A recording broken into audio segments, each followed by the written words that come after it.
Hello, and thank you for joining us today in our study of First Kings. Today we're in First Kings chapter 2, and this is where you're going to read about the death of David, and Solomon is truly going to take the authority of the throne.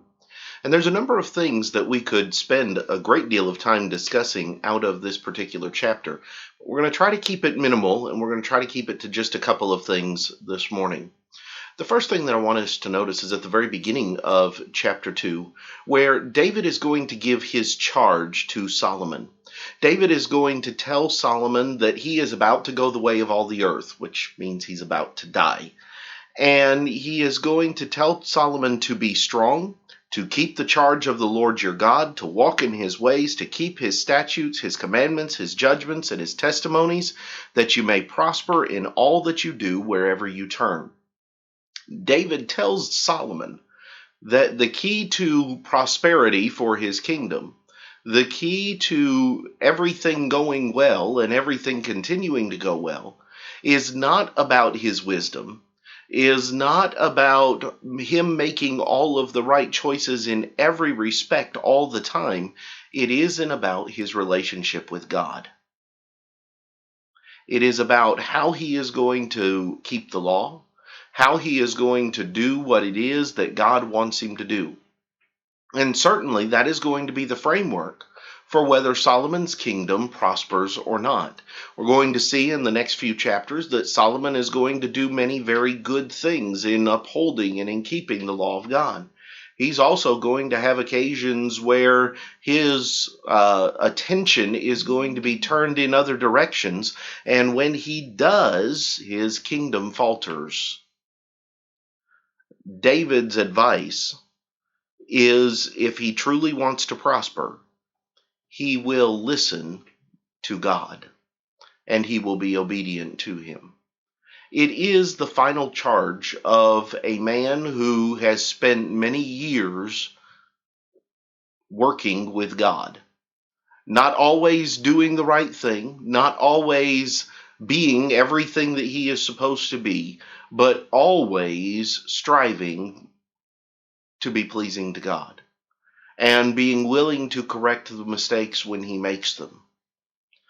And that's going to be the other part of what David is going to charge to Solomon, because David is also going to tell Solomon that there's some house cleaning that needs to be done. One of the greatest faults that David had was that David was not, especially in his latter years, David was not willing to clean his own house. And what I mean by that is, you see the rebellion of Absalom. You see the overstepping of Adonijah. You see all of the things that are going to take place where those within his own house, whether they be his children, whether they be his commanders, whether they be those who interact with him on a regular basis, they turn from David. And David doesn't do anything, or at least he does very little. And so the other thing that David is going to do is David is going to give to Solomon a list of the disloyal people in his court. The first name on the list is going to be Joab. Remember that Joab has been his commander. He is also his nephew. But Joab has been his commander for 40 years. Joab has been around, but Joab is also a murderer. Joab is a man who is more inclined to look out for his own self-interest than he is for the interests of David or the interests of the kingdom. And so God is going to tell Solomon, you need to make sure that justice is brought to Joab for the murders of Abner and Amasa.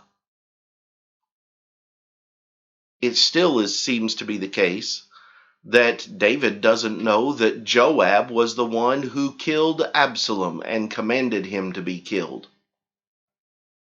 That being said, he is going to hold Joab responsible for those murders, and he's going to tell Solomon to take care of Joab and to not hold him guiltless. Well, Solomon is going to do that, but that should have been done in the days of David. He's also going to mention to him Shimei, who's going to be the one who cursed him on the one hand and then hustled back to get into his good graces on the other hand. And he's going to tell him that, Shimei needs to be one who is brought to justice for what he did to the king. And so you're going to see that some of David's or Solomon's first acts are going to be those here in chapter 2 that are going to be the pursuit of justice in areas that David either failed to do or didn't have the heart to do. And so Solomon is going to do these things. Now, the area where this becomes interesting is you already begin to see Solomon's wisdom in the way that he approaches it. Now, remember back to chapter 1 where Solomon talks about Adonijah at the end of the chapter and says if he does well, if he does the right thing, not a hair on his head is going to be touched. But Adonijah has lost the throne, and so now he's going to try to do an end around through Solomon's mother Bathsheba. He is going to ask for the one who was the handmaid of David after David's death to be his wife. We read about Abishag at the beginning of chapter 1. And Solomon sees through the ruse that this is a power play of Adonijah's. And so Adonijah is still vying for popularity. He is still vying for the throne. And so Solomon is going to deal with the treachery of his brother. On the other hand, he's also going to deal wisely with Shimei. He's not just going to walk in and have Shimei executed. He is going to exile Shimei.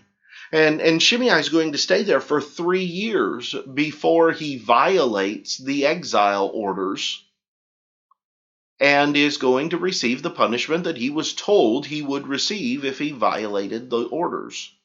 But ultimately, the choice was Shimei's. The only ones where Solomon did things of his own volition was with Joab's case, and Joab's case was a matter of justice for crimes that had been committed.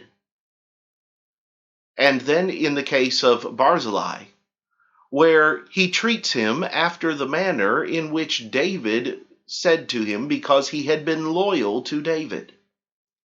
Solomon has not yet received this prayer for wisdom and all of these things that we're going to see in the next couple of chapters.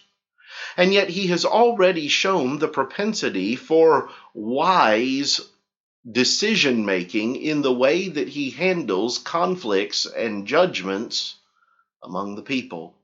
He is still a young man at this time, and yet he is not a foolish man, and he is not naive. So there are a lot of things to see here in chapter 2 when it comes to Solomon and the initial observations that we can have concerning him.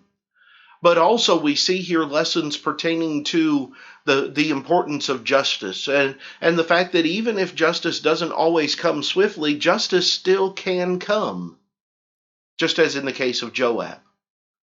And we also see the importance of the reminder that wrongdoings that we commit can have a very long lifespan in the memory of others.